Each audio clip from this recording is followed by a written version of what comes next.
Breaking news on Nightcast. Representative Ilhan Omar is safe after being attacked at a town hall tonight. Good evening, everyone. I'm Kevin Doran. And I'm Lindsay Brown. And in other breaking news tonight, federal ICE agents stopped from entering the Ecuadorian consulate in Minneapolis.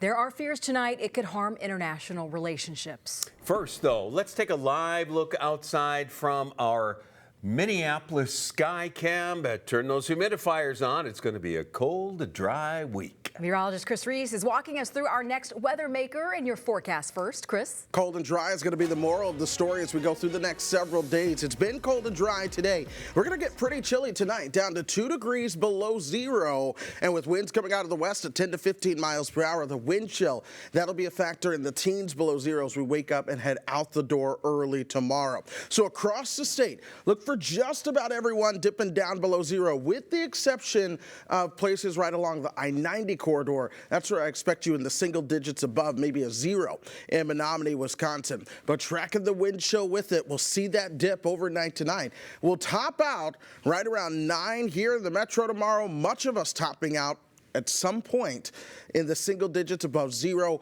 across the southern 3/4 of Minnesota. Far northern Minnesota, you might stay just below it. Now, coming up, we're going to break down how long this cold, dry pattern sticks around, and I am looking at when we see more snowflakes. All right, Chris, thank you so much. And right now, back to breaking news.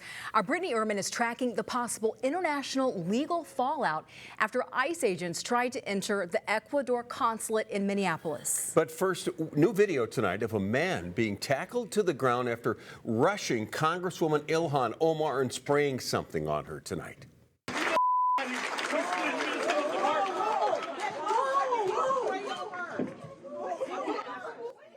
This happened moments after Omar called for ICE to be abolished. Ben Henry is live in Minneapolis. What have you learned, Ben? Kevin, Lindsay, we know that man has been arrested by Minneapolis police and he is in jail tonight. In a late statement, the representative said she continued with the town hall, finished her speech, even took some questions because she is not going to let bullies win. Let's show you that moment once again. We actually have two angles, and this time you will hear the final comments the representative made right before it happened. And DHS Secretary Kristi Noem must resign or face impeachment.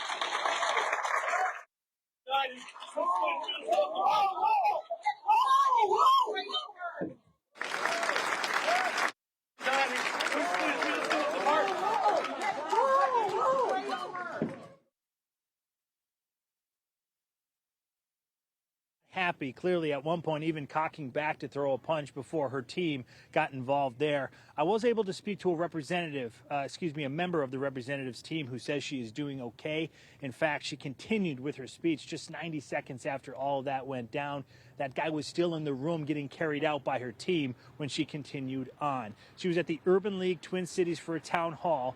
Minneapolis police say an unknown substance was sprayed on her from a syringe and that they are investigating it. Now, since then, there have been some social media posts from folks who were there, including from Councilmember Latricia Vitas. She was sitting right next to the representative when this happened. She said that she is still shaken up by this. Also made a comment about that substance. She said it was pink and it smelled very bad. I was able to speak to an MPD officer outside of the event who said that no other incident happened here. And of course, we are working to learn more about who that man is that charged at the representative. There's a lot of response coming in tonight, including from the U.S. Capitol Police, who say they are working with their federal partners to make sure the most serious charges possible are filed against this man to deter this kind of violence from happening again. Kevin and Lindsay. All right, Ben, thank you for that breaking news update. Thankful everyone is safe.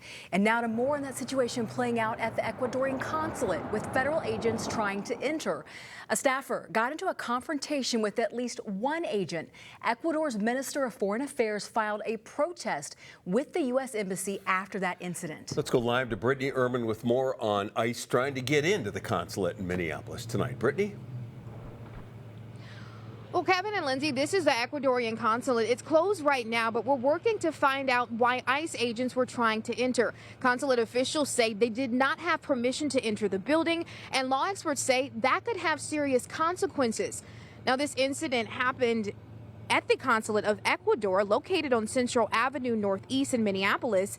Video shared on social media shows a consulate staffer running to the door to turn the ICE agents away. The staffer can be heard saying, quote, "This is the Ecuadorian consulate. You're not allowed to enter." One ICE officer then responds, threatening to, quote, "grab the staffer if he touched the agent." Law experts tell us U.S. consulates and embassies are considered U.S. soil, but they are governed by international law.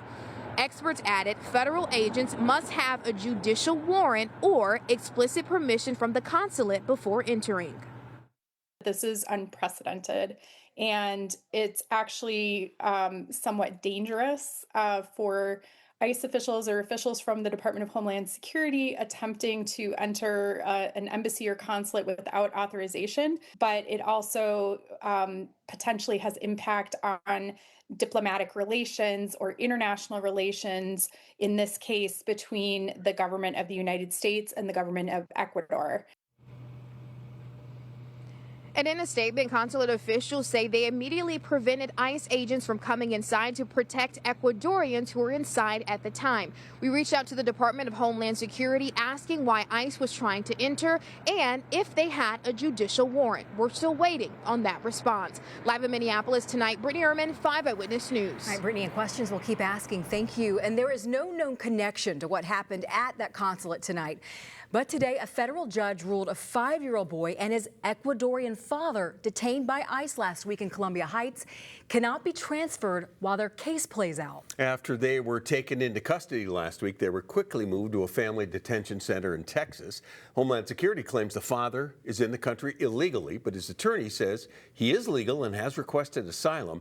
And this, of course, is the case where Columbia Heights school leaders claimed ICE used the boy as bait to arrest the father. We know tonight, Texas congressman tomorrow will meet with the two, calling their case emblematic of the monstrosity of the ICE system. Tonight, Columbia Heights residents expressed their anger over ICE operations to police and the mayor. They were told to get to know their neighbors and document every encounter with federal agents so police can investigate. Some here tonight described fear they hear in the community. It absolutely sucks. I don't know how to go to work every day and teach 5th graders how to find a mixed number out of an improper fraction when they're literally asking me, what do we do when ICE comes to dismissal? Police told the crowd they are writing reports to document and track immigration operations in the city. And new developments in the shooting of Alex Pretti in South Minneapolis Saturday by federal agents. He had a legal permit to carry a gun, but President Trump today said he shouldn't have had a gun. Do you agree with the assessment from some of your own officials that Alex Pretti is a domestic terrorist or an assassin? Well, I haven't heard that, but certainly he shouldn't have been carrying a gun. But hey, look, bottom line, everybody in this room, we view that as a very unfortunate incident, okay? Everyone, unless you're a stupid person, very, very unfortunate incident. I don't like that he had a gun. I don't like that he had 2 fully loaded magazines. That's a lot of bad stuff. And despite that, I say that's a very unfortunate. What do you think of? Now, video from multiple angles shows Pretti did not show his gun. Right after the shooting, Homeland Security Secretary Kristi Noem and Deputy Chief of Staff Stephen Miller called Pretti a domestic terrorist. And Border Patrol Commander Greg Bovino said he was there to massacre agents. They have not provided evidence or details to back up those statements. And a little more on that preliminary report from Homeland Security to Congress. During the struggle, it says an agent yelled, "He's got a gun," multiple times.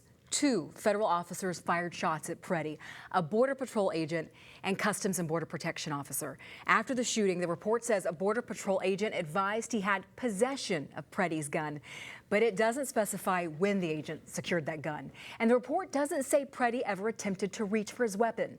The report goes on to say Pretti resisted when agents tried to move him and a woman out of the road. It's unclear if we'll ever know who those officers are that fired their weapons.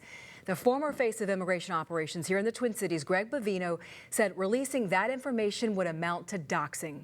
As we continue to work to bring you the latest developments, stay with us. Visit the KSTP app or KSTP.com for all of our Operation Metro Surge coverage. And we are working to learn more about another shooting involving federal agents, but this one in Arizona near the Mexico border.